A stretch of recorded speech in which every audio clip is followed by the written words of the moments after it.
All right, I am Rusty. I haven't done a standalone review in a minute, but today I really wanted to do a review for this book, and that's Kaikeyi.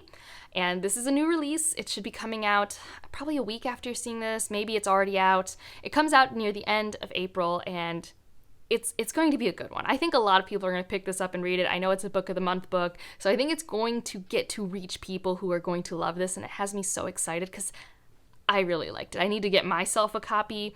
I don't do book of the month, so I have to wait for it to come out into the stores and pick up a copy, because I do think I would reread this one day. It's got that cozy quality to it. But I picked this up because I wanted an arc of it, because I knew it was about sort of reimagining or figuring out the inspiration behind a character's vilification in an epic. And I always like those. Who doesn't like those? Those are great. And the cover was just really pretty, and I knew it was about an epic in a religion that I don't know as much about, but what little I did know about that religion, I really liked a lot of their stories.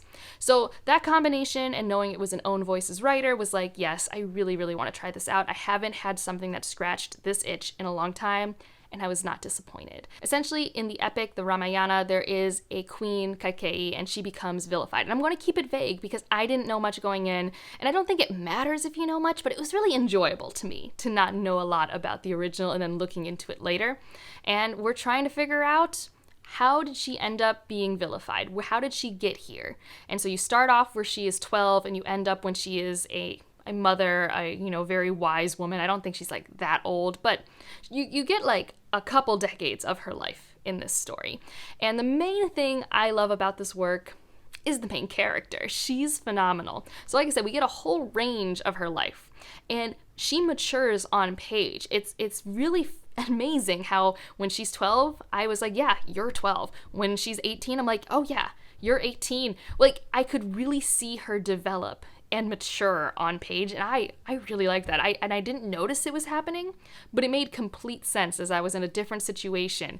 I also really love characters that have to rise to the occasion, and when I get to see their struggle and their problem solving and get to see them come into their own and accomplish their goals, that happens in this story with her. And she is so strong. She is so determined. I really liked her. And she's really like, I gotta fight the patriarchy, which is really lovely energy. That said, if you don't want a book that's like heavy on patriarchy and culture, I guess maybe this isn't for you, but I really enjoyed the things she did to try to help the average woman in her kingdom. I thought it was phenomenal. I loved how she kind of fought to make sure she had the skills that she wanted to have to do her job.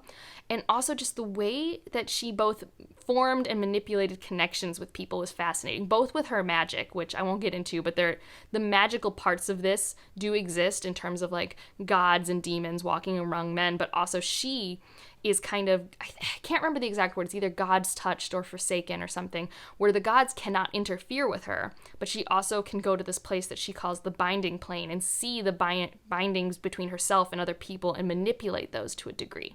But she can't just manipulate a bond with you unless she has a bond with you. Like, if there is nothing that connects you to her, she can't do anything. So there is still some like real life work where she has to actually form friendships and trust and things like that. So I really liked that. I loved that part of the magic system. I love her. She is the main reason I love this story, and I haven't loved a character this much this year yet, I think. I think she might be my favorite character of the year so far. She's just so resourceful and also like not perfect. Like, I don't know, I just really liked her. I really enjoyed seeing her as a kid, as a young lady, as a new queen, as a new mother, as a well-established advisor. Like, all of these roles she had, I loved it. Another strength of the story I felt were the character relationships. I will say the strongest character is Kaikeyi. Period, hands down. I mean, I do think the story is actually first person, which makes sense for me being most connected to her. But her relationships to her sister queens was amazing. Her relationship to her brother, her relationship to her husband, her relationship to her kids, everything was awesome. It all felt so real. I eat that stuff up. If you know me, I'm very character relationship focused. I don't like following just a character on their own. I love seeing how they interact with the space around them. And nothing came easy. Nothing was ever just perfect. I loved seeing things break, come together. All of that was just like the type of messy relationship building that I eat up and is in this story.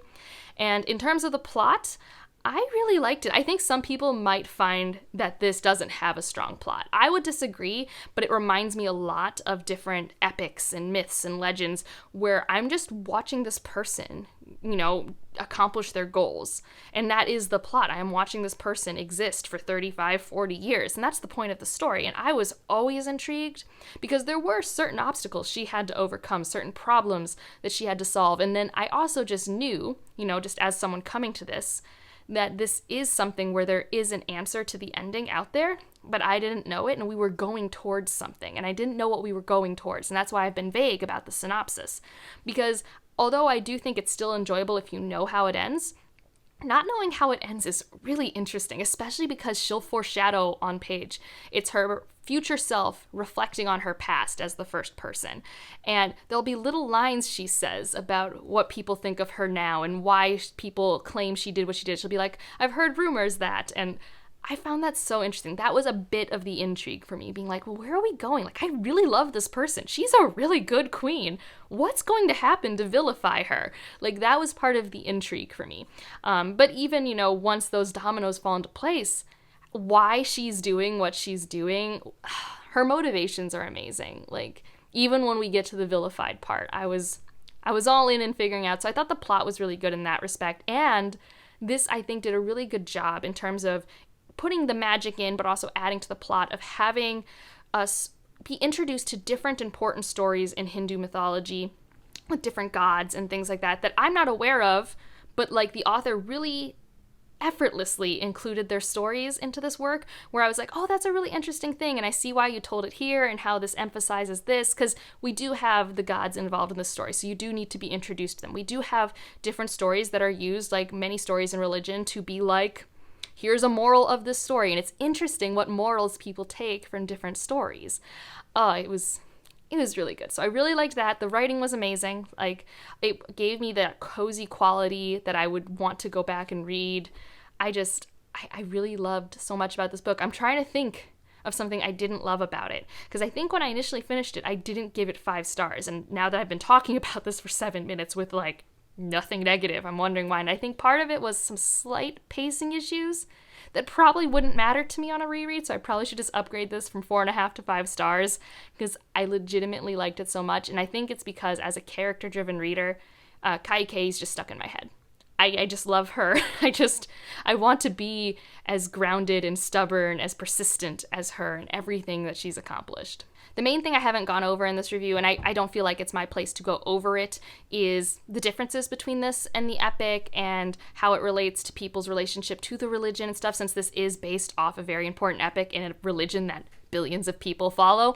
I will have the author's Goodreads, who she does practice Hinduism, and she goes into this in the author's note and her Goodreads, and I think other blog posts of why she chooses to use the interpretation that she does. And I have seen Goodreads Own Voices reviewers who really loved this, but I'm sure it's going to hit people differently based off the interpretation, because there is a strong thematic stance against the patriarchal parts of the religion in this work. But I just wanted to review this as a story on its own, because that's really the main perspective I can give as someone who does not follow this religion, who does not know the original epic. I do not currently see Own Voices reviewers on YouTube yet, but as I see those reviews, I will be putting those in the description of this video, just because I think those are important, especially for a piece like this, where you do have a currently practicing religion having one of their major epics being retold. I do think that's important. It's just, I haven't seen them yet. But I will point you that way, and I do have some Goodreads ones I can point you to, and those will be in the description. And I do highly recommend reading the author's Goodreads section. Let me know if you have read this, what you thought, what worked and didn't work for you. Like I said, this is one that's grown on me. I think when I initially finished it, it was like 4.5 stars, 4 stars. I don't know. I was like, that was really good. I wonder if it'll stick with me. It's stuck with me. So I think I'm bumping it up to 5 stars. I'm just so happy. It was one of my anticipated releases of the year. It's always great when that happens. If you want to leave an emoji, I don't know. Like, I have no clue. A crown for a queen. That's what we'll do, okay? I don't know. Something that represents royalty to you, since our main character is a queen. And like if you liked it, subscribe if you want to, and I'll see you in the next one. Bye.